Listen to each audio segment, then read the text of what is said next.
Je suis Guillaume Tell, enfin. Le remarquable, l'excellent Nicolas Alaimo est véritablement Guillaume Tell dans l'opéra de Rossini que propose l'Opéra de Monte-Carlo jusqu'au 28 janvier. C'est un événement car ce 37e et dernier opéra de Rossini n'a pas été donné à Monaco depuis 100 ans. Un siècle sans Guillaume Tell, c'est trop long. Donc la première idée, elle vient de là. Maintenant, pourquoi on a pu monter Guillaume Tell? Parce que c'est un opéra himalayen d'une très très grande difficulté à interpréter. Il y a beaucoup de rôles, il y a une partie de ténor qui est réputée insurmontable. Et donc présenter Guillaume Tell dans un opéra, c'est vraiment un exploit. C'est donc une grosse prise de risque et j'avoue que j'aime bien ça.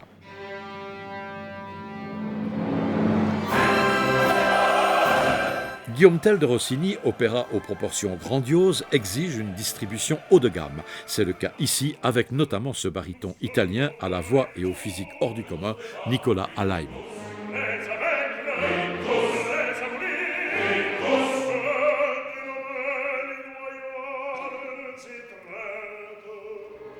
Le rôle-titre de Guillaume Tell qui doit correspondre vocalement à ce que nécessite la partition, mais surtout qui physiquement, ça c'était mon idée dramaturgique, doit correspondre à une certaine idée d'un meneur, d'un héros, de quelqu'un qui ne ressemble à personne d'autre. Et pour des tas de raisons, Nicolas Alaimo s'est imposé à moi.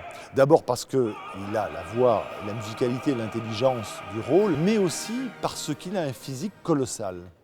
Et que quand on le voit en scène, on ne peut pas imaginer autrement que ce qu'il est, c'est-à-dire un meneur d'hommes, une puissance, quelqu'un qui est capable de déplacer les montagnes, comme de tirer sa charrue seul, ce que l'on voit sur scène, et capable d'emmener avec lui des foules parce qu'il veut se révolter contre l'oppresseur. C'est un homme qui n'est pas comme les autres.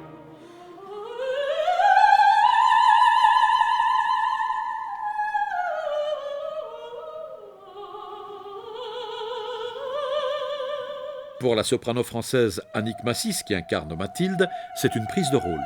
C'est vraiment une artiste du premier plan mondial, de tout premier plan mondial. Je pense que son pays d'origine, la France, ne l'a pas fêté comme elle aurait dû le faire. Et l'Opéra de Monte-Carlo, qui est le grand pays voisin de la France, comme chacun sait, s'honore de pouvoir le faire, parce que c'est quelqu'un qui pousse au plus haut degré l'intelligence musicale, la splendeur de la voix, le raffinement de l'interprétation, la classe.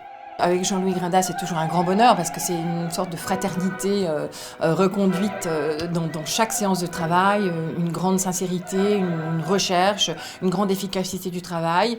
Et puis, j'ai la chance pour la première fois de travailler avec Maestro Gelmetti, avec lequel je n'avais encore jamais travaillé. Et ça, c'est un grand bonheur, c'est une belle rencontre aussi. C'est quelqu'un qui, évidemment, connaît cette œuvre sur le bout des doigts. J'espère que le résultat sera à la hauteur de ses espérances et des espérances de toute l'équipe. Vraiment, ça a été un travail, un gros travail d'équipe. Vraiment, une grande fermentation pendant 15 jours, 3 semaines.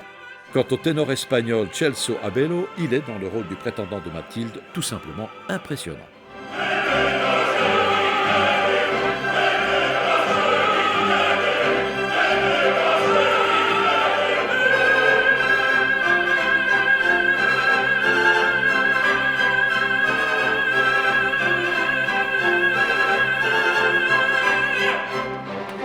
Guillaume Tell de Rossini, nouvelle production de l'Opéra de Monte-Carlo, sera présenté le 31 janvier à Paris au Théâtre des Champs-Élysées.